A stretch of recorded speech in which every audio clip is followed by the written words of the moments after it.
Hello, students from Taipei. I'm Adrià, and I'm 12 years old. I really love the pictures of Taipei. I would like to go there sometime. I have got two cats. Their names are Yuna and Gray.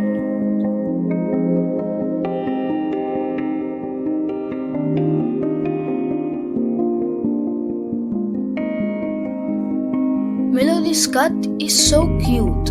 I would like to have him. I had a dog before. Her name was Neula.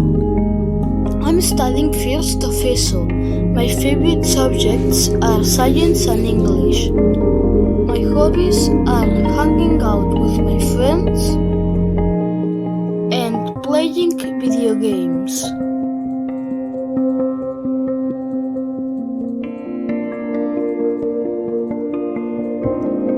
Thank you for all your postcards. They all were so beautiful. See you soon.